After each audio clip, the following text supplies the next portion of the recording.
Right now, I have to stop saying. It's the best. It is the best show open. Look at that. Look, we had Jim Nill on yesterday, is the best show open. and we have a Jim Nill lookalike on today. Boss, what do you think? I think the three of you can do that same thing. If the Stars win the cup, I want 4 mustaches on this show. Let me put that Fair. Miles Teller, Sean Shapiro. Who can tell the difference? That's nice. And you know what? He played, what was it, Rooster on Top Gun Maverick? Yeah, I'm pretty sure that was when the Miles Teller mustache became a thing, which that Miles Teller mustache launched a generation of mustaches. Like, dudes my age especially, everyone who could do it was doing that. Stars Miles have Teller those mustaches. Yeah. John, mine doesn't look good. Mine's blonde. Mine's like a blonde mustache. So when I shave everything else, it looks like crap. Wyatt Johnston wait a was minute. shaved today. I think we should. Hey, Luds, what do you think about John growing handlebars? Big, huge handlebars. Big juicy John with the guys. handlebars? Yes. If we were. Yes, No, we're on the show. no, we're live. Your microphone's over there. We are on the show, yes. All right. Here we go. Here we that's go. perfect. Here we go. Hold Start on. the show. Start the show. DLLS Stars. Go now.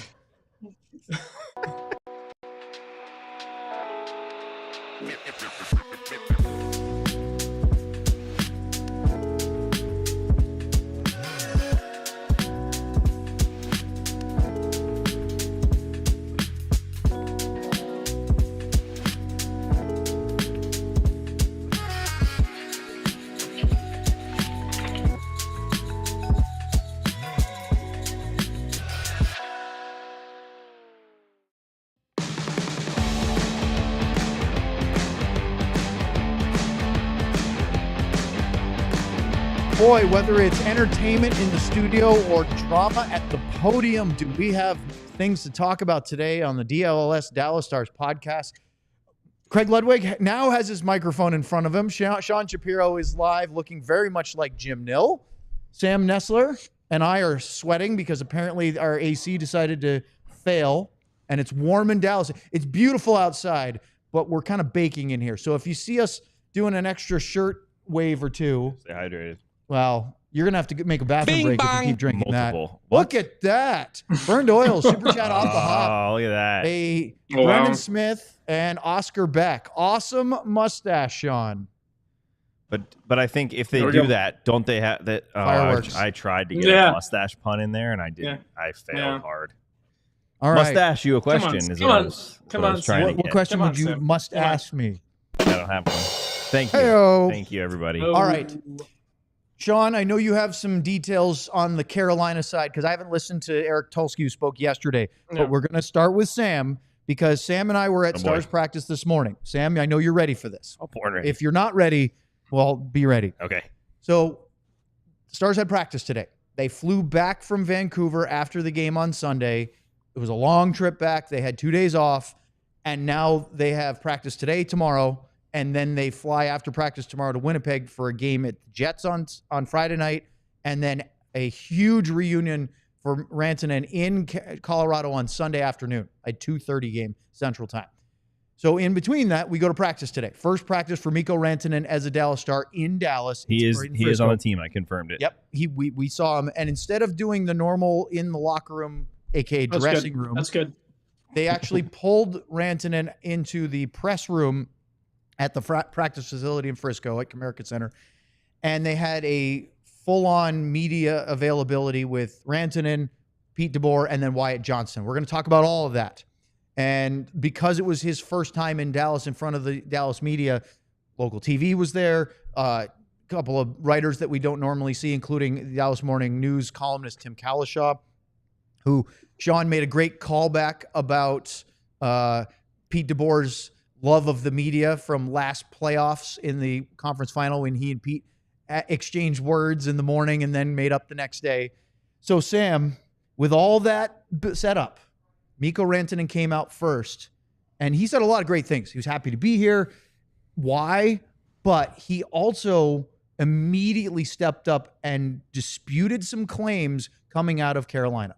Yeah. Well, first of all, he's a humongous human being. That was very noticeable when he walked into the room. But he was obviously, he had that on his mind. He wanted to, because I think it was one of the first things he said. He wanted to make it clear of basically two things: that when he was shocked by the trade, and it was all the stuff we've heard about him getting moved. But when he came to Carolina, there's a ton of people saying that he had already had his eyes set elsewhere, and he didn't want to even give it a try, and all these things. And his first thing he said was, I want to make it clear that I came in here and was open-minded, right? I fully came in here. I was trying to deal with the shock and the emotion of getting dealt when I didn't believe I was going to. But when I came to Carolina, I was fully open-minded and trying to make this fit. And he said he thought really hard, thought a lot about what it would look like to stay there.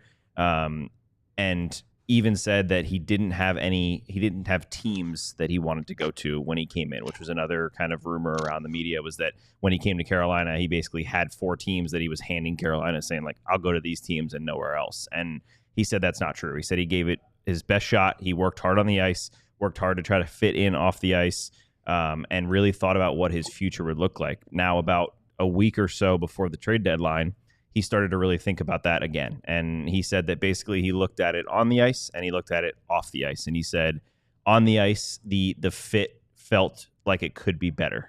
We know Colorado loves puck possession and playing off the rush, and Carolina is basically the opposite and just loves to just chip it in and go after it. He said that was something he wanted to think of where he wanted to play hockey for the next 8 years. And so that's when he started to kind of think maybe this isn't the right fit.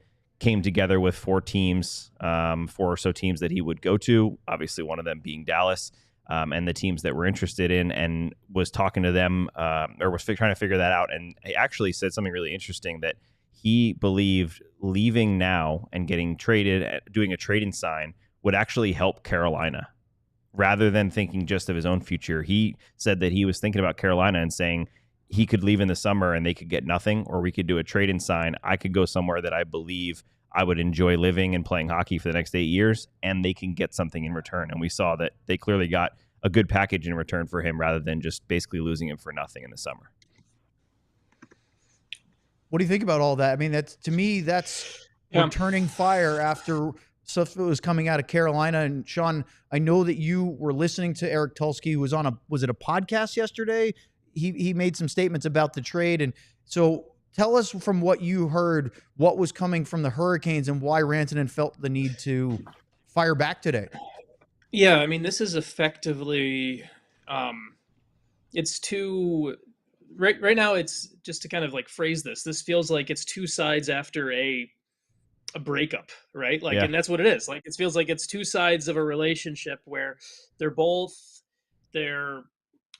relationship doesn't work for whatever reason, and then you go to the bar and you talk to your friend, or you talk to the bartender, or you talk to whoever, and all of a sudden you share your side of the story without the other person right there. Now, professional athletes, it gets all put out into the public record, and people can respond to it and things along those lines. So the Carolina stance on this has been, from Rod Brendamore and from Eric Tulsky, has effectively been that when they traded for Mikko Rantanen, and he wasn't interested in playing there, that he said there was a list of only 4 teams he would play for, and that Carolina wasn't one of them. And that's what Carolina has kind of been the talking points from the Hurricanes. And this is one of those where it's kind of, to play mediator here, is the truth is probably somewhere in the middle. Like, I believe the Mikko Rantanen story. I believe definitely parts of the Carolina story. I think one of the key things here, and I'm going to throw this to Luds because I think he brought up a really good point talking about the agent the other day. Where was the connection? The last party who hasn't spoken is the agent, right? So we know what Mikko has said. We know what. But obviously Mikko and Eric Tulsky weren't speaking directly. That's not something they were doing. The agent negotiates this. And so I'm fascinated I think the one missing piece right now is the agent negotiation of where was the message lost, or was the agent giving a slightly different version of Mikko's story to the Hurricanes as negotiation? And I don't know the answer to that, but that's the missing piece right now of where the breakdown in communication and stories might be here. Yeah, Sean, I'm just going to go exactly what you said in the beginning. This is he said, she said. Yeah. And you know what? And all we really care about is that Mikko Rantanen is here. And I do believe, and we talked about this yesterday, I think it was, it's a better fit here. I mean, just the style of game that, I mean, all you have to do is watch Mikko play as your teammate and paying more attention to him when he's playing with your jersey on from the other night. He's a possession player, and it's a little bit different than Carolina. And Rod will disagree with that a little bit. It's not like that's all we do is dump and chase the puck, but there's a lot of analytical darling stuff to their team when it comes to zone time and all that kind of stuff. And I agree with, to be honest with you, I agree with a lot of the way that they play the game. They do play territorially and they play fast. And but Rantanen probably has seen this Dallas team develop over the years, and I'm guessing that if there was ever a team that he was going to leave and go to, he's like, I can see playing on that team because they hang on to the puck, and they do, and they don't turn the puck over that much. And I complain sometimes, like, stop turning it over at the offensive blue line. Let's spend a little more time in there. But at the end of the day, they win hockey games and they get quality scoring chances. Yeah. So to me, this is a perfect fit. And I don't know from a standpoint of living in Carolina, which I hear is awesome if you live there, versus Dallas, which I hear is hot if you live here. You hear? It also, honestly, it also is hot and humid in Carolina in the summer. It's kind of like this studio right now. Oh, it feels like Raleigh in the summer. But again, you're going to be someplace for 8 years. You better make sure it's a place you're comfortable with. And he's going to love this organization, which I'm sure he always does, the teammates, and this city is going to continue. They're going to wrap, if they already haven't, they're going to see the way the dude plays, and they're going to wrap their arms around him. Do you guys want to hear what his agent had to say? Because Andy Scott spoke about this. So I'm going to guess. I don't know, but I'm going to guess it's going to be on his side a little bit more than Tulski's. Okay, well, I'm just guessing. Andy Scott, because I think he's getting about 4% of that contract or whatever it is now. Sean. He was on the Fan Hockey Show on Sportsnet yesterday, and he told Mike Fuda and Matt. I apologize, Matt Marchese. I'm not sure how to pronounce his last name. Is it Marchese? Yeah. Okay, so it's Marchese. All due respect. This is what Andy Scott had to say. We've got a ton of respect for Rod Brind'Amour, both as a player and a coach, but in this situation, he's completely misinformed. Mikko, when he was traded, we were solely focused on Colorado, so there was no list of any kind. In fact, when he arrived there, I think he's talking about Carolina, I met him in the days following, and he was keeping a completely open mind about Carolina. He felt it out. It just didn't make sense from more of a hockey standpoint. Yep. From a style of play standpoint. And Luds, that's the big one. He goes on to talk about how he was thinking about it even after the Four Nations tournament. It was an open mind, had not made his mind up yet. And then at the end, when he decided that it wasn't going to be Carolina from specifically a hockey standpoint, but also the other angles, they wanted to help Colorado out by providing a list of teams where he would go to get them more than just the rental side. But Luds, I think what you said earlier, we've talked about this a couple of times.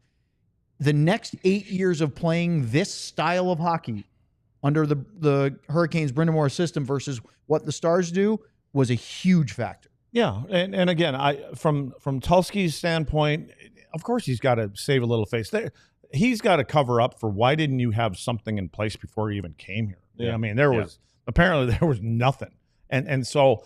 And I don't know, and as we know, and Sean will probably know way better than us three sitting here, the owner is very heavily involved in everything that goes on there. And I've heard even sometimes too much. But regardless, you own the team, that's fine. And if you're that business guy, why wasn't there something discussed prior to just going, man, we hope he likes it here? Well, they've done this 2 times in a row. They did it with Jake Gensel, and Tulski said yesterday, if I'm not mistaken, but that was a little bit he knew different. it was going to be a rental situation. Yeah, they just didn't have the and money they were going to try to re-sign him, but then they didn't because they chose specifically, Sean, to make other decisions around the salary cap, and they didn't offer Gensel the money that would have gotten him. Well, and they did, but they also didn't pay the assets for Gensel that they paid for Mikko Rantanen. Right. Let's also be clear on that, right? There's what they paid for Mikko Rantanen is definitely more in line with, hey, there needs to be a lasting legacy of this trade. The Jake Gensel trade it was more of a rental return. So it's once again, it's a lot of saving face on both sides right now. And not that the Stars and the thing is, the only side that actually needs to save face is Carolina. Jim Nill, the only reason Jim Nill has spoken publicly really about this at all is because you guys had him on the show yesterday. And that was something and that's really the only reason. There's not been a large league-wide press tour by Jim Nill. There's not been, and Rantanen's comments are more in response to what's been said. So there's this disconnect here on this, and I think there's the style of hockey. We talk about this, and I know I'm going to be quick on this because you got to get to a break. I know that, Owen. There's the style of hockey for 8 years. The other thing and this ties into the style of hockey. Mikko Rantanen is friends with Roope Hintz and Miro Heiskanen. They are those two guys are signed for how long, Sam? How long are Miro and Roope signed for? Sam? Long time. You jump in. Yes. Okay. This is where you come. This is where you come in with the years, Sam, and you're supposed to. I'm giving you a chance to be the expert in the moment. Yes, but I was listening. I have it. If you'd like to know. I know it's 7 and 6 years remaining on both. Well, there you go. Correct? He's trying to. He's trying to tee you up for the. I don't know what year it is. I was trying to give you the alley-oop, Sam, to throw it down here. Appreciate it. The fact of the matter is, they will continue to play this style for 5, 6, 7, 8 years because those are the type of guys they continue to sign on this team. So you just look at who's coaching, you look at the GM, and you look at a couple guys who have played this style for a while and are going to be here for a long time. That gives you that commitment there. So one last thing too that I thought was really interesting was Mikko Rantanen today said something about going back to exactly what Ludwig was saying. He said, I've played this team a ton. I know how this team plays. They're hard to play against. I know the systems well because they've played them not just regular seasons a ton, but in the playoff series. But the other thing that Pete said, and I asked him, I said, how do you implement a guy to the team? What's the challenge? What's all that? He said, smart players figure it out. But he said Mikko met with assistant coach. He didn't say who it was. And every time the assistant coach went through and said, here's what we do here, Mikko jumped in. Oh, yeah, and then you do here, and then you do that. He knew the system better than players that are on this team. So he knows where he's getting into. It was probably Misha Donskov. It would make sense. And this who does again, all the video with everything. Yeah. He obviously he's going to fit in well here. The story hasn't been written though, as far as I'm concerned, for Carolina, because Sean, as you know, what happens if he does something magically with those 2 picks and turns them into something in a year down the road? This is going to turn into longer. We got to hold that thought. Here we go, Sean. Now he's doing it to me. We should have our own show. We got ahead of it. We should have our own show, Sean. Let's talk more about this Wyatt Johnston and Roope Hintz injury update next here on the DLLS Stars Podcast. I'm going to get this right this time. Rugged Road is dedicated to creating innovative and durable outdoor gear for adventurers who demand the best. Their products are designed with the highest quality materials and craftsmanship, ensuring they perform in the toughest conditions. Whether you're on land or water, Rugged Road gear is built to accompany you on every adventure. Their coolers are built to last, ensuring they can keep up with any adventure. The coolers are guaranteed to keep their contents cool up to 7 days. That is tested and proven. Perfect for a variety of outdoor activities, from fishing and tubing to camping and tailgating. These coolers are designed to meet the needs of every outdoor or sports enthusiast. Gear up for your next adventure with Rugged Road coolers. Reliable, durable, and built to be used. Rugged Road is your ultimate outdoor companion. Head over to ruggedroadoutdoors.com and use code DLLS for 10% off. Nailed it, Luds. Beautiful. Let's talk about Shady Rays. Get ready for the season ahead. It's warming up out there, and warm weather, you need sunglasses, especially in Dallas when we get all this sunshine. It's not like that lake effect stuff. Luddy knows a thing or two about cloudy, gloomy winter days. Growing up north in that Wisconsin area, you see it around the lakes. It builds up in the afternoon. It's called God's country. It is beautiful up there, but you need sunglasses down here because there's a lot of sunshine. So get quality shades built to last with our friends from Shady Rays. They have you covered with premium polarized shades that won't break the bank. It's important that you know that they're an independent sunglasses company because a lot of sunglasses are made by one big conglomerate. Well, not Shady Rays. They are independent. They offer you world-class products rated 5 stars by over 300,000 people. The shades are durable frames, crystal clear optics, making it the perfect choice for all outdoor activities. And you know you're going to get your money's worth. Exclusively for our listeners, Shady Rays is giving out their best deal of the season. Head to shadyrays.com. Use the code DLLS for 35% off polarized sunglasses. Try for yourself the shades rated 5 stars by over 300,000 people. Okay. I'm sweating here, boys. Bye, So, Cat. Big Our head of production, Take the rest of the day off. supreme leader, is ready to be done for the day. But Luds, You look fancy. do you even remember what you were going to ask Sean about as I cut you off because we were getting late on time? When I want to remember, I can remember. You don't So remember? which part were we were talking about Rantanen. Carolina flipping the No, picks. that's what I said, Sean. Sam, you picked him up. Way to Until go. until we know what they do with Assist these for Sam. 2 first-round picks and what did they get, a third or something like that. 2/3, The first yeah. rounders 2/3. are later, but regardless, I mean, they may flip these into something that turns out perfect for a different player or a different scenario that fits into their team. I mean, they've got to do it within the next year or two. I mean, because there's a window for all teams, and they think their window is now, and I think a couple other teams do, and so I think between Dundon and Tulsky, especially Tulsky, to save face a little bit, he's got to do his damnedest to make something work with it. I don't think it's going to. Sean, you tell me. I don't think it's if I were him trying to save face, I don't know if I'd be really too concerned about developing these 2 picks. I'm trying to, because by the time those players come around, who knows where they're going to be team-wise.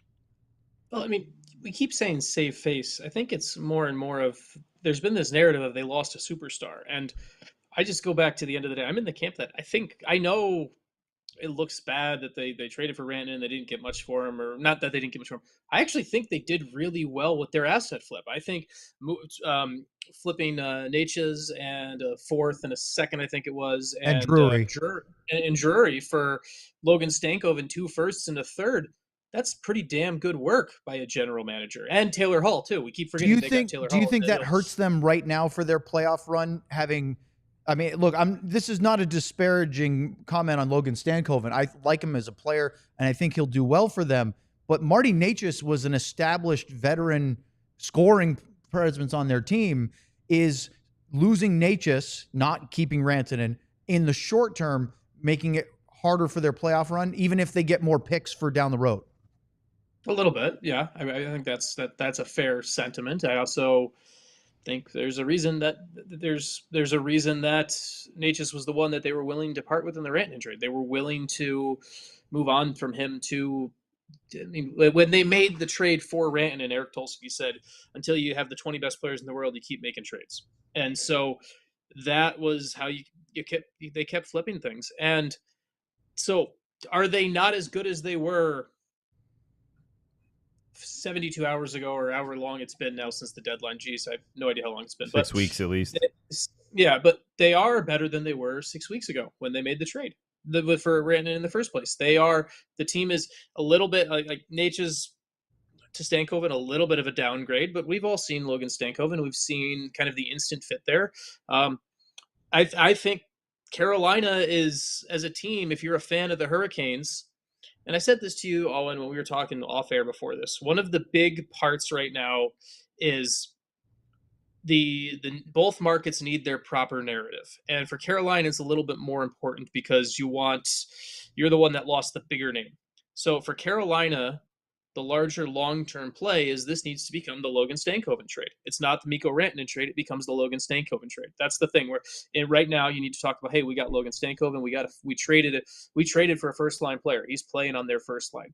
You need to control that. You need to keep pushing that way. And that's what Carolina has done. And I don't blame them for it at all. And I think it's actually smart business because Logan Stankoven is going to be a big part of that Hurricanes team. He's going to fit in extremely well, and I think there's going to be a lot of people rooting for him, including a lot of his former teammates in Dallas. And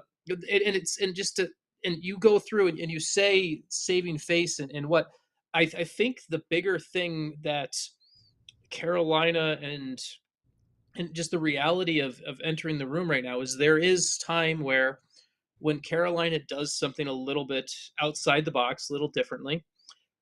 How is their, and this is, I'm not, and I think it's great that with his background, he's an NHL GM, but let's talk about what's different. Their GM has not played the game. Their GM has not played in the league. It is a league where you look across the league, the other 31 GMs have all played. Zito did not reach the NHL.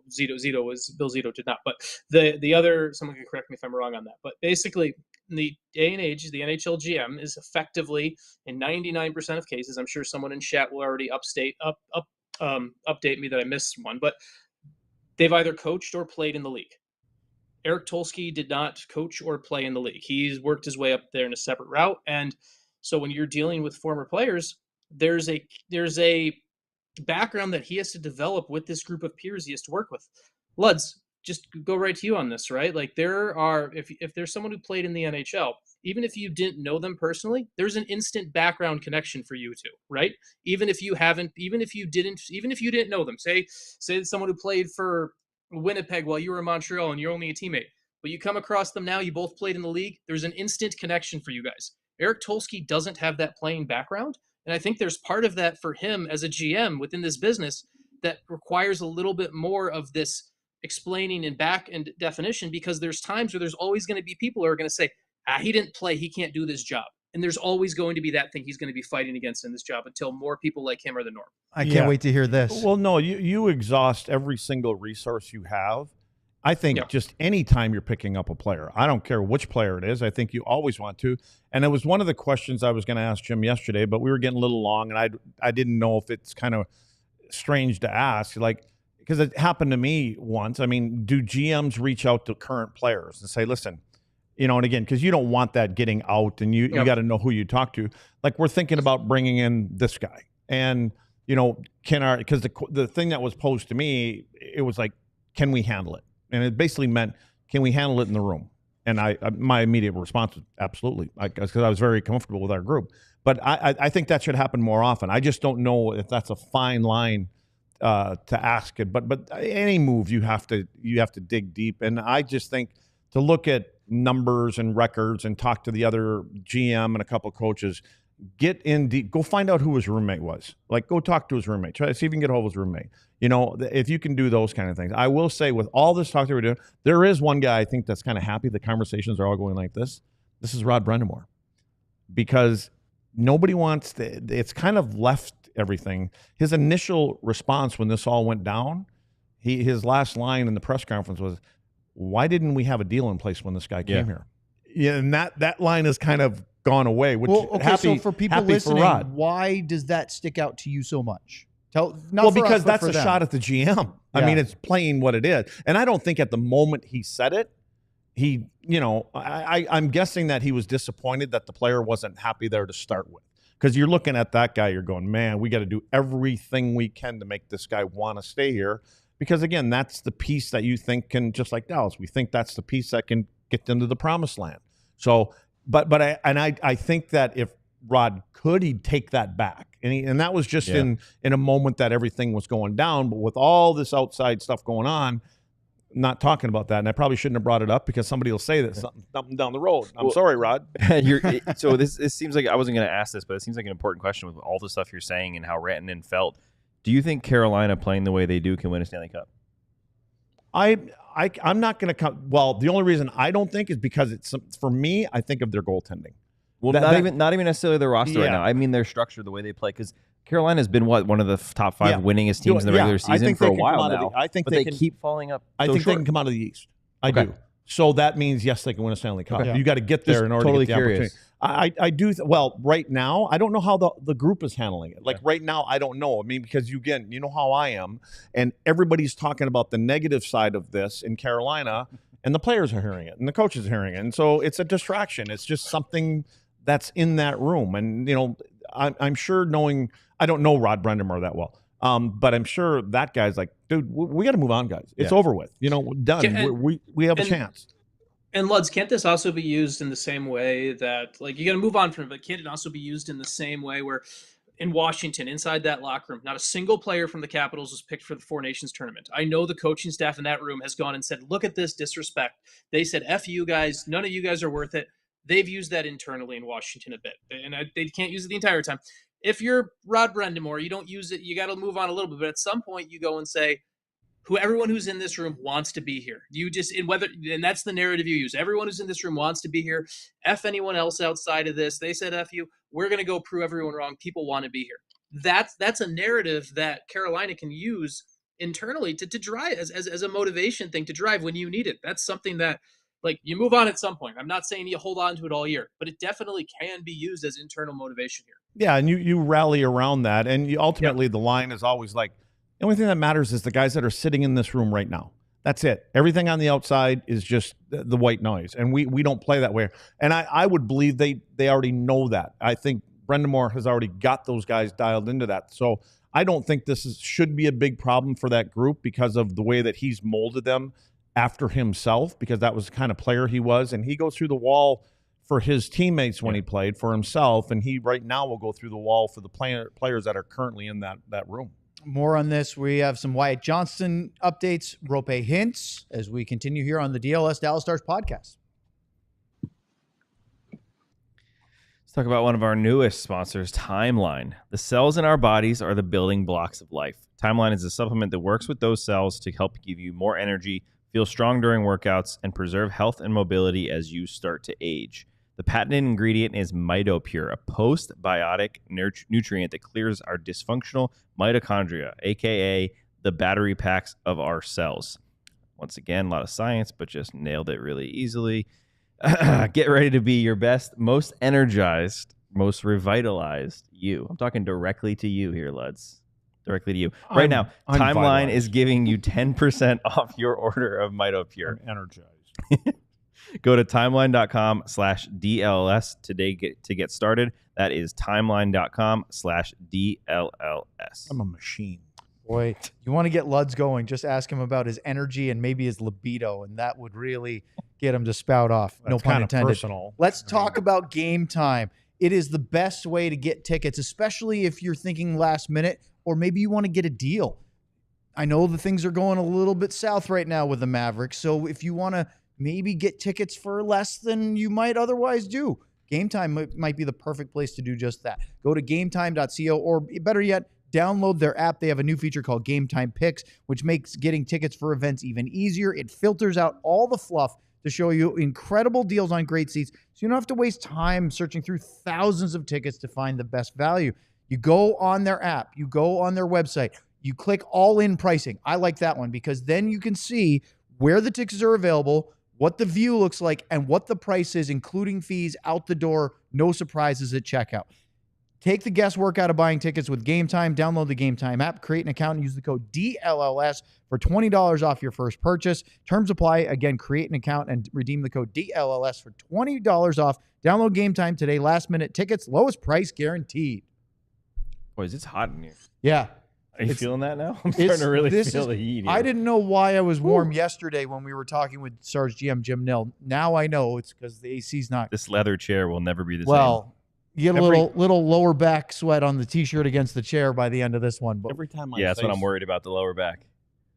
Every time I say something, I eventually feel the heat, so I'm kind of used to it. Well, you're just playing with fire all the time. Swamp ass Sam Nestler over there. Do you have sweatpants on too? I can't tell from here. Me? Joggers? Yeah. Oh. Joggers and commando. Ooh, what a bad choice for today. Only way to roll. Didn't know it was going to be 150 in here, eh? So does anybody want to talk any more about the Rantanen drama with Carolina and coming to Dallas? And God, no. Okay. Well, we're going to probably, but for today. Do you want to get people to watch the show? The SEO is really good when you do that. Yeah, we already got plenty of that. Okay. On a really quick happy note, before we get into Wyatt Johnston, I'm assuming Casey DeSmith expecting a child today. Yeah, it wasn't at practice today, Yeah. and we found out it's because his wife is expecting. We knew that was coming someday, so that's great news. So He's really expected to be back tomorrow. Good news that not only that he's not injured or anything, but also good news for the family. Well, and he was fantastic. Yeah. He's been good for a long, long time this year. But congrats to Casey and his wife, and hope everybody's healthy and happy. All right, let's talk about Wyatt Johnston, and then, well, no, you know what? Let's give the Roope Hintz update, and then we can finish the segment with Wyatt. Sam, Pete DeBoer, I honestly didn't expect any news because Jim gave us an exclusive update yesterday, and I thought that would be it. But Pete had more this morning. Yeah, he said Roope was at the rink this morning, said he's progressing well, actually called him a possibility / possible. He said both. For Sunday at Colorado, which I was surprised about. I thought this would at least carry through the weekend, through the trip, and maybe be a Tuesday. Anaheim, I believe, is who comes here Tuesday. I think so. Sounds yeah. right. Is it the Lightning afterwards? Yeah, I thought maybe it'd be pushed back to that, but the fact that he's even a possibility to fly with them on this trip and play in Colorado is probably very good news. So, Luds, I asked Pete at the end of it because he gave an update, and I said, "Is it safe to say you guys dodged a bullet?" And he said, "Yes." He said Mason Marchment had a very similar incident, and he ended up with a fractured orbital and missed a month. And it could have been that or worse. And he feels that they were very lucky because of how close it is to all that stuff, that Hintz is not in a long-term injury risk at this moment. Yeah, I obviously, I mean, because the orbital ends up being longer term, and you don't know what's going to happen with the eye, and you're always worried about the eye dropping down. So you have to sit out for a certain period of time. So, yeah, and look at, like, speaking of Mason Marchment, I looked at his last 9 games since the break. He's got 3 points. Yep. And I'm wondering, did you guys ask, because you both were in attendance today? I was trying to get there, but there was a car accident. I couldn't get there. Classic. We appreciate your sacrifice. I'm curious about the lines. Oh, and I don't. Oh, were you guys going there? No. He's got enough. Did you see what the lines were? Well, yeah, Mike Heike tells me. But I don't get anything from you guys, but I just saw it and Sammy doesn't read your tweets ever.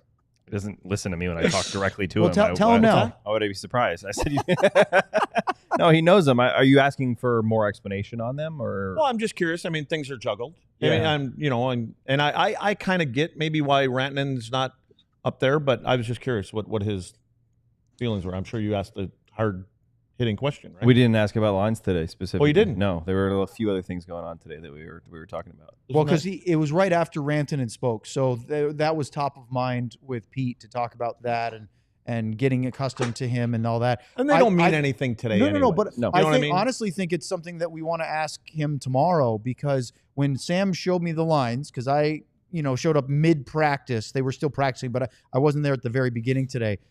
And because I was trying to make John's life harder by giving him more work to do, which we won't even use some of it until tomorrow, but that's okay. And when you showed me the lines, I said something to Sam Luds of when I looked at Marchment moving down, I go, well, I don't think he's been as good since he came back from his injury. Do you agree? Because you gave the numbers, but just your feeling on Marchment's Yeah, he hasn't been as noticeable. That's all I would say. I mean, and it was more about, it wasn't even about. Yeah, I think Sean must ask us a question. It's like lines, guys, lines. I got the saw mustache one in in there. there. The eyes go up. I saw the head go back. I got the mustache thing in there. Is it just because of lines, or is it because there's something else in that behind that furry mustache? Do you ever look at someone and wonder what is going on inside their head? Okay. The Stars have 3 lines that would be a first. I'm going to go watch Buffalo and Detroit in person tonight. The Stars have 3 lines that would be the first line of each of those teams. That's what I thought you were going to say. So, like, this whole, like, you can talk lines, you can talk chemistry and everything like that. This is legitimately the definition of, like, champagne problem stuff, where you're going through and, oh my God, Mason Marchment's on the 3rd line. If he's on the 3rd line with the Dallas Stars, he'd be on the 1st line with 16 other teams. So, like, it's like I just, the depth and who's on what lines, it's a whole, it's hand-wringing over nothing. And it's one of those moments where this is a damn good team. It's one of the top 3 teams in the NHL, in my view. And we're just sometimes you're just looking for things and flaws to talk about. Imagine doing that on a podcast. I will say, to go with Sean's point, that is going to be Wyatt Johnston's 3rd line. So I think that's a great example. Sean, because he was making fun of Luds for saying he was done talking about Rantanen, and now Sean's done talking about lines. I'm sorry I brought it up. It wasn't, and it's not, for me, it's never about the 1st, 2nd, and 3rd line. That's not what it means to me. It's about splitting people up away from other people. I just look at, how does that guy complement that guy? What are they thinking? Are you trying to get this guy going? Have they been married to each other for too long and it's time to maybe separate them? That would be my question. Yep. Do you separate them? Do they need a separation a little bit? And, are they relying on each other too much? One guy to get me the puck, one not to, whatever it may be. Yeah, because as far as this team goes, we've said last year all the time, we're like, no, that line up there isn't number 1. The Duchesne's line is number 1. It hasn't been the top line forever. It's just a strange combination of players. But again, you're not playing the game tomorrow night, and you can use these last, whatever they're 18, 19 games, like I've said before. You can juggle things around and just see what happens between now and then. You're kind of where you're going to be. Are you going to not try to get above Winnipeg? No, of course you are.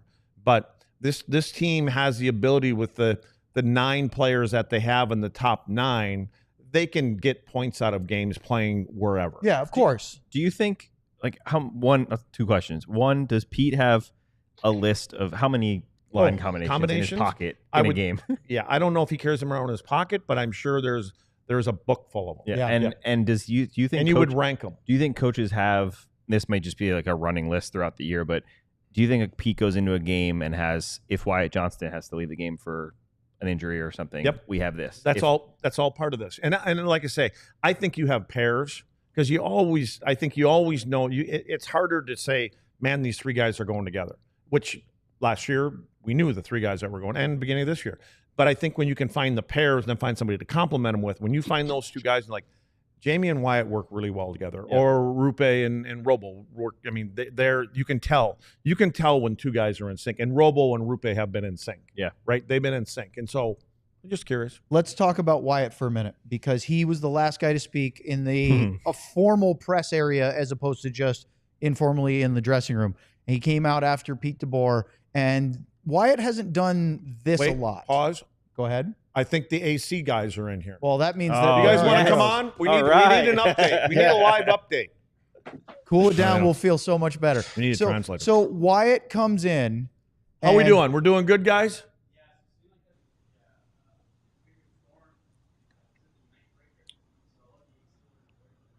Oh, there are heroes today. Cool. AC is fully I was actually broken. joking about the update, but thanks anyway. It works. Thank you, fellas. I love it. It's already cooling off in here. So production meetings and conversations. So Wyatt comes out, and look, he's done press scrums before. He's been part of the table during the playoffs when the NHL runs their stuff. So this isn't like he's never done this before. But I couldn't help it. We've talked a lot about. You feel it? Can you feel it? Oh my! Yeah. Oh, Sean, can you feel it? I can. Good job, guys. Feels great in here. Sam's about to drop trowel. That's nice. Yeah, I need to get some of that I'm waiting under. because I'm trying not to ruin John's future clip of you guys Get some of that from underneath. orgasmically feeling the air Beautiful. conditioning. Yeah, it does feel good though. So I just couldn't help but notice that here's a guy who's still 21 years old. He looks like he's a senior in high school at times. He looks so young but today. he holds himself like a much more mature and established player than just his third year in the NHL. And he looks unflappable when it comes to dealing with this kind of scrutiny and talking about his 5-year extension and how long it seems. He said, I remember, being drafted like it was yesterday, the first day in training camp, and yet it hasn't been very long.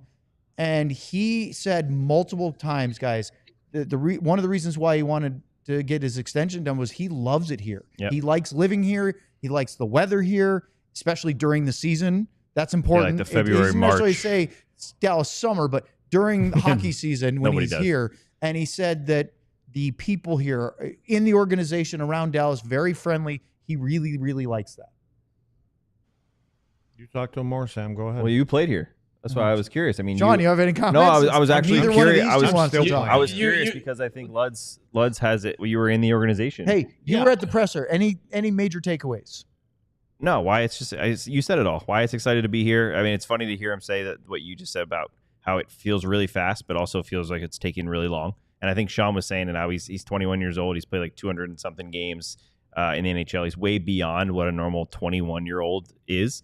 And it's hilarious that he both looked like a high schooler but sounded like a professional. Hey, can you guys check the fridge up there on your way out? It doesn't make ice. Thanks, guy. It's funny seeing Wyatt as the young kid that he is, and then also hearing him speak and how much more mature he sounds and how much more developed he sounds, and you can see that in his game and when he talks to us off the ice. That's my main takeaway. Well, and Sean, we talked about him as being a future captain. Yeah.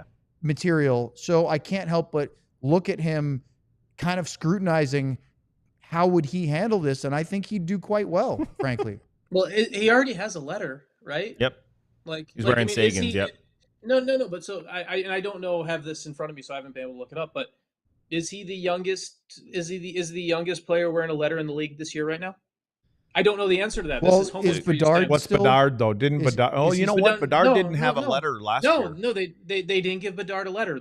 Everyone thought they were going to make Bedard the captain at some point in run, but they made Foligno the captain, which they should have given him the C this early. Wait, no, exactly. But young players never get the A. That's the thing. Like you sometimes see the young players will get the captaincy C, and it's given to them as the ceremonious position. And then, hey, what about two good veterans around them? To me, him getting you don't ceremoniously give someone the A as an assistant captain. That's not something you do. You do the C because it's a great marketing tool and helps you sell more jerseys. You don't do it with the A. I think Brady Tkachuk. Yeah. Didn't Brady get it at like 20, 21 years old, maybe? But no, right now. I'm talking about in the league right now. Brady Tkachuk is older than Wyatt Johnston right now. Yeah. Is Wyatt Johnston the youngest player in the league right now wearing a letter? Looking at it right now, I'm not seeing anything.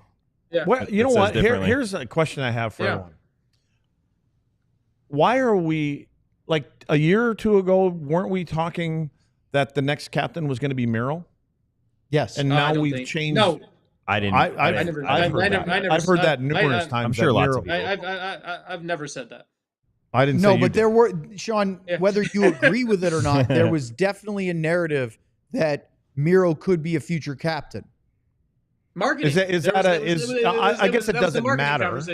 It doesn't matter, but does it, with all the talk and the writing about why, did you think is it hurtful to Miro since he's heard it before? He doesn't want to be the captain. Miro doesn't want to be the captain. Miro wants to play his game and be Miro. Miro doesn't want a public life. When Miro's child was born, I'm just giving you an example of Miro's life. He said, do not ask me about it at all. Miro wants to live a private life, go out, play 26 minutes a night, and be one of the best defensemen on planet Earth. He doesn't want to do anything else. You have to want to do the other stuff. But you know what? He would have done it if Jim Nill asked him. He's a team guy. But the fact that he may not have to is great. He hasn't come out and said that. Or maybe you had a conversation with, I don't know, Sean, that he said to you, I don't want to be a captain. I hope I never ever meet a player that says that to me. No, I mean, he didn't say I don't want to be a captain. No, that's what I mean. He didn't say that to you. That's what you're but basically in my conversations with Miro and speaking with him, he's happy wearing an A. He's happy just playing his game and being the beast. He doesn't want to be the person who has the letter. He doesn't want to be, not the letter. He doesn't want to be the person responsible for the public facing part of it. He's a good leader, but he's a different type of leader. He's not the person who is going to be I'm going to get loud and yell at people. He's going to just do his thing. And if this was a bad franchise, one where you didn't have other options, probably is your captain. You probably force him into that role. Instead, he gets to live in his comfort zone. And speaking of comfort zones, it's time for Owen to do a TV break. And you don't need a letter to be a leader. I mean, we've talked about that for years. I mean, the three guys or four guys. I mean, teams try to find a way to spread it out. Like, they'll even give four guys an A, and then they end up giving two guys a letter on the road and two guys at home. And if you have the right kind of group, it doesn't. Well, I mean, Owen's the host, but we lead this show. Oh, that's a given. You don't need a letter to you don't need a cape to be Superman. Well, I'm going to step in for a minute. It's time for us to talk about something here. If we didn't take over, Sam, we'd be sitting here talking about scoring chances yet from 3 nights ago. Oh, yeah. Well, there's Sean, but that's not what we were talking about. We're actually here to talk about why you should be a diehard. Now, you too could grow this fantastic mustache, which might not make it through the rest of the day. But what you should do is sign up to be a diehard. Now, right now, for a very limited time, DLLS is offering a massive discount on the annual diehard subscription for new subscribers. And we've already signed up quite a few with this special $36 promotion for the NFL free agency frenzy. And I am told we're pushing towards 1,000 diehards for DLLS, that we already have hit 900 and counting. So we have a live update. Live update. Owen's Here getting comes fired. The boss. Is the freezer fixed? We want to beat Denver during this week, and they're already ticked off at us about the Mikko Rantanen trade. Oh, let's beat them again. So let's just needle them a little bit more. So sign up today. Help us beat DNVR. I trolled them too. And we will have a party here if that happens. Let's just get it done. Let's take their player. Let's take their spot in the sign-ups. Well, there's another way to say that. I don't think we can say it on this show. He heard party. He heard party. He's coming back. There you go. Going to the other mic. Look at the green Every shirts day's on a party here. for the Lutz is covering his T-shirt with his hands, so you can't see the writing on it. Speaking of which, check out these shirts. Lutz is wearing one today. This is the St. Patrick's Day drop for ALLCITY, and you can get a DLS St. Patrick's Day shirt. See the horns, the clover, And obviously the back. Luds has one of them. I actually didn't know this was part of that. That's part of it. That's one of the shirts. That's why you got that shirt. I know, but there's no St. Patty Day thing on here. So I didn't realize that at the time. That's right. I just thought it was a gift. I didn't know it was both. Because I got this, 4 weeks ago? I didn't know no, we were it wasn't in that. 4. It was like a week or two, right? I get things way before you guys even know about them. Man, he's special, isn't We got a thing. So sign up for the Die Hard program. Also you get discounts on merch if you're a Die Hard, including that St. Patty's Day stuff. Use the QR code. And as our boss GM Ben said, help us get more Die Hard signups during this free agent frenzy than DNVR, our Denver affiliate. All right. Let's talk about some NHL news and notes because there is a lot going on. Speaking of Denver, guys, touch your mouth for this ever? Nate McKinnon hit 1,000 points 2 nights ago. And Luddy, was it you that gave me the numbers? 528 games it took him to get to his first 500 points. It took him 328 games to the second 500 points. What does that say to you? Besides unbelievable, he's not a bad player. Production? He's trending up. So is he going to hit 1,500 in even faster time? Nostradamus has less the building. I don't know. That was all your prognostication? I don't. I mean, can he be another Sid Crosby? I don't know. He plays the game a little bit harder. I mean, I think he puts himself into positions where he may take on a bump or two more, but he doesn't look like he's slowing down. I don't even know how old is he. He's 29 years old right now. Yeah, he started at 18, right? Yeah. Was he an 18-year-old? Yeah. He is 29. Yeah. So I'm getting he's 29. Yeah, he's 29 years old. If he wants to play, right, he can play another 10 years if he wants to. Do you think losing Rantanen hurts McKinnon? Well, I think anytime you lose a player that good, you mean specifically why? Yeah, because isn't he a 70, 80, 90-point guy? 100-point guy. It hurts his numbers. Yeah. Yeah, but I don't know. I think they're doing pretty good right now without him. I mean, if you look at it that way, with the additions right now, they seem to have a little giddy and they're up. So doing okay with Natchez. Well, I just think it shows how good of a player Nate McKinnon is. And right now, we talked about it yesterday. Is McKinnon the number one player in the world over McDavid right now? Yeah. I mean, Connor McDavid right now is he in the top 15 in scoring? Yeah. I think he's top 5. I just think there's a gap between the top 2 and everyone else. Maybe it's not over 5-on-5 points. I don't think he is 5-on-5. Because I kind of lean a little bit more a lot of times to 5-on-5 versus the power play stuff. But yeah, there's no question. Connor McDavid's not having a Connor McDavid year, but doesn't mean that he's not still Connor McDavid, for crying out loud. He is. But McKinnon just seems to be on the present every single time you watch him when he touches the puck. He is on 10 every time he goes. And I think right now with McDavid, that the games that I've watched, he doesn't jump off the screen like he has before. So I think that's why there's been conversations, should they give him a week off or whatever. I mean, they're even admitting it. So, did I give you enough time to find it? No. He's got the number. Go ahead, Sean. We need time. Yeah. McKinnon to me is the closest thing we've had to Mario Lemieux. We haven't had a player with that size, that speed, that combination of physical tools, all of those together. And I love watching Nathan McKinnon play. To me, he is when I was a kid watching Mario Lemieux play, and for Luds having to fear defending him, the fact, to me, Nathan McKinnon is the closest thing to that. And that's the highest praise I can give to what Nathan McKinnon is as a player. Let's talk about Aaron Ekblad for a minute. Sean, I'm going to start with you. I don't know if you have any further details, but the news came down 2 days ago, actually. We were going to talk about this yesterday, but we had so much with Jim Nill, we pushed everything to today. He has been suspended, the Florida Panthers defenseman, 20 games without pay for violating the terms of the NHL/NHLPA Performance-Enhancing Substances Program. And he apologized right away and said that he was shocked, but he also didn't deny it and said he was trying to get back from an injury, which, even if that's of good intentions, that it's illegal. 2 things. 1, that's a big blow. 2, I don't think it's going to carry over into the playoffs. I think it's conveniently timed. 2 games, first 2 games of the playoffs. Yep. And boy, aren't they glad they traded for Seth Jones when they did. Yeah, the timing's kind of crazy, isn't it? Yeah.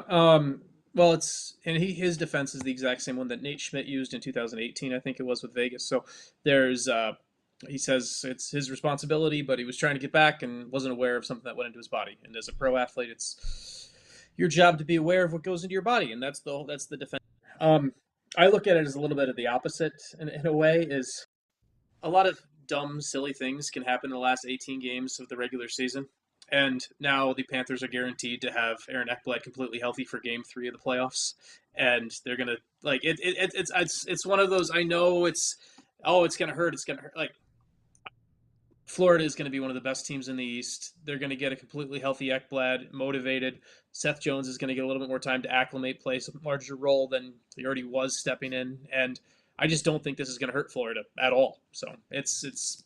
Sean, do you know, is this a Players Association thing where can the trainers, whatever, can they do, if they wanted to, voluntary piss tests during the regular season? Or is that a PA thing that says you can't do it?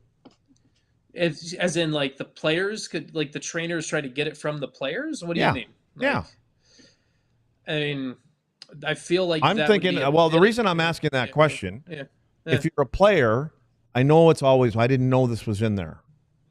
Whatever. Everything's in there now. Read the I mean, you can, they have books that tell you what you can't take. That what I'm saying is when you're, and apparently it was when he came back from a rehab, and he's doing can you ask a trainer, I want to take a drug test? Why can't Why wouldn't you be proactive, I guess is my question. If I'm using something that I'm not supposed to be using, which may or may not have ever happened. Are you suggesting taking one that's not officially for the league, but just so that you know that you might test positive for something? Well, you don't actually know. They're all random tests anyway, so you don't really know that. But I'm just saying, if you're doing something different and somebody told you this, like, can you do that? I'm just curious. I just wondered if the PA said, no, we're not doing any testing. Teams can't do them. I just didn't know.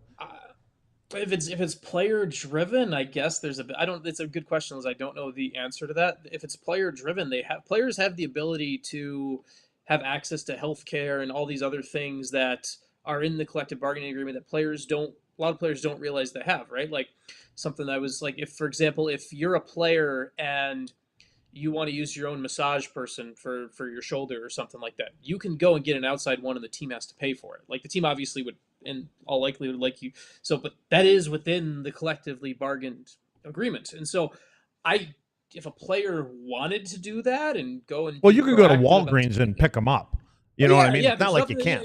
I just wondered if a team could do that. If a team, could a team say that? Like, I'm concerned about a couple guys. I don't know. I mean, we do it with our players. Yeah. You know, I mean, well, I think it's responsible of the players to make sure they ask before taking something new to find out what's in it. Yeah.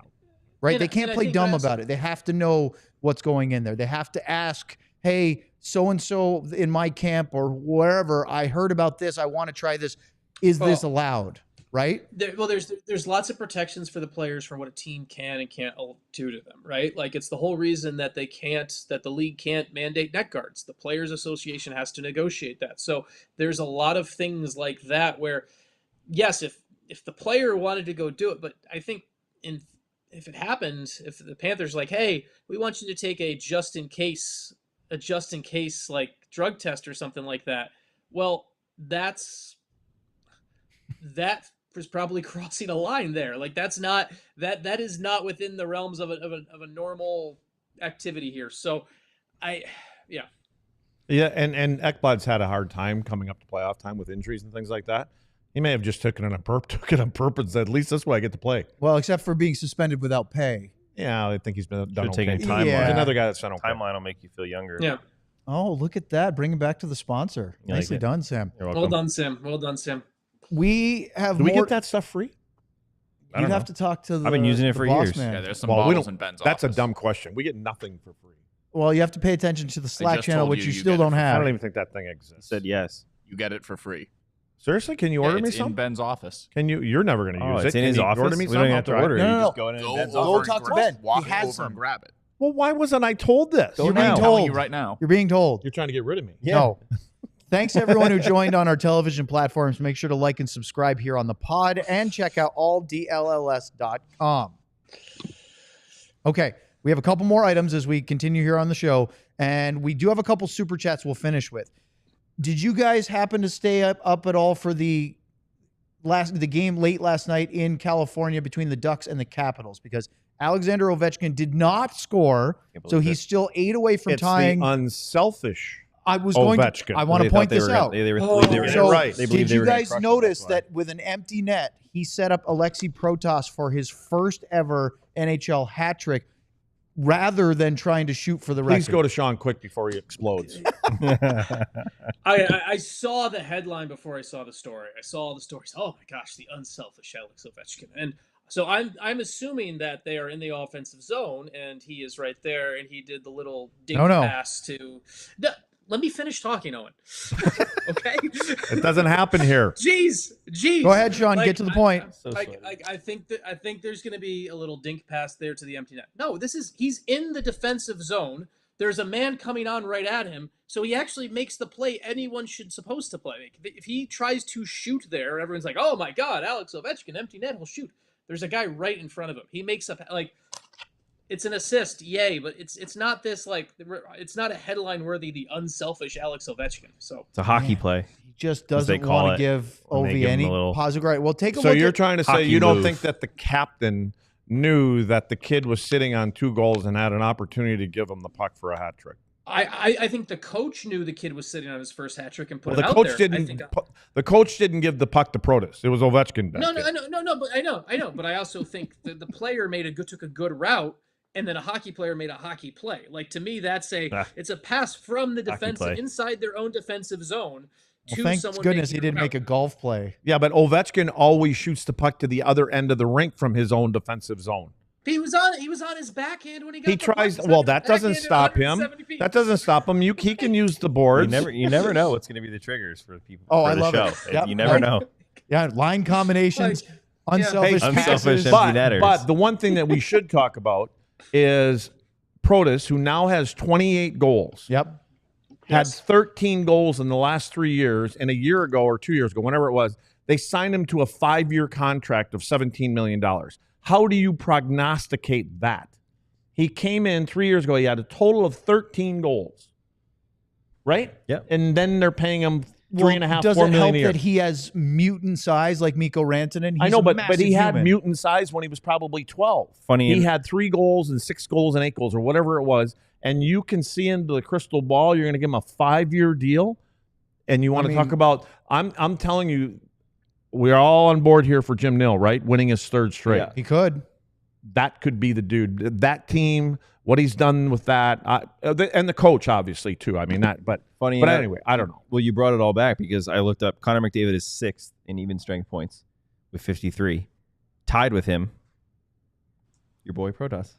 Wow, that's what I'm saying. That looks like a bargain contract now, doesn't it? That was my whole point. I go places to. Yeah, for a it's reason. just funny that you brought it right back to what I was about to say. We're agreeing with your assessment. Mesh, you know. So look at this. Here's the comparison between Alex Ovechkin and Wayne Gretzky, the man he's chasing from games. Hold on, I didn't load it. Oh, he doesn't have it. I thought I have it. It's just not. No, I thought we were all ready. It's okay. So Ovechkin is 12 games played shy of tying the number of games that Gretzky's played in his career, and he needs 8 goals to tie, 9 to break the record. His next chance will be on Thursday night at the LA Kings. And here's the comparison. As you can see, goals are close. I'm fascinated that the games played are almost identical. Crazy. But look at where Gretzky is miles and miles ahead. The other 4 categories I asked John to put up there. Luds, I don't know which is more impressive. The assist, the plus minus, the points per game. I mean, kudos to Alex Ovechkin, one of the great goal scorers in the history of this league, but he is not Wayne Gretzky, and I don't know if anyone's trying to say he is. I don't have a comment for that because Gretz is. I'm actually one that didn't think OV was going to break the record. Yeah. I mean, now obviously it's clear he will at some point. I don't really even know if he'll do it this year. I mean, what is there, 18 games left for them or something like that? 17 or 18. I mean, obviously, he goes off and he ends up getting 2 or 3. But he's still waiting on one of those hat trick 4-goal nights. I feel like that's got to be coming. Yeah. 2,000 assists. The Capitals have played 65 games, Sam. So I'm just wondering how Gretz is feeling about traveling around. 17? 17 games left? Yes. So 65. he needs 9 goals in 17 games to do it. Can he? Yes. Oh, of course. I Really? don't think he's going to. Yeah, I'm it's- going out of the it's limb. cutting it but close. I didn't think he was going to Well, break Well, it anyway. especially if he keeps making 82. obvious hockey Oh, yeah. passes. Yeah, gee. 17. Giving it to the player. Giving it to a teammate. 17 games Captain left. giving it to a teammate. That's a bad move. There's 17 games left for them. So that's right. 17 I did games the left. math. Very good. When does Gretz start traveling? Say think under 5. 5. Yeah, once he gets under 5, Right. right? Because he can pop off on a 4-game. It would be right? Gretzky and Bettman both will start being there, I believe, right? But it wouldn't be because Phil was doing it. Or no, who was the last one? Was it who was following Gretz around for something when he broke some record? But anyway, it's different now It because wasn't now Gordy, they, was they it? got their own. When he was trying to fight. break Oh, it would've Gordy been Howe's Gordy. record? Gordy. Yeah, It was Gordy. It was Gordon. Yeah. Yeah, I think Phil was following Bork around for something that was going on. But- So one other thing I wanted to bring up, I saw this 2 days ago now, or maybe it was yesterday. Curious if you guys have any thoughts on this. Jonathan Taves was Oh my God. in the news. He hasn't played 37 since years old. Right. Hasn't played for 2 years. He's 36. Hasn't played since Gonna be April 37. 13th of 2023. He spent some time away, went overseas, was in all sorts of different places. He says he still has stuff left in the tank and wants to play hockey again. What do you think? Me too. You still have something to take? Do it. I dare I you. got a full tank. Get in shape, Bloods. What Let's would go. it look like if you played an NHL game? Like I was standing If still. someone gave you There'd be 6 what's months, that pylon doing out there? It should be out on the highway. Yeah, no.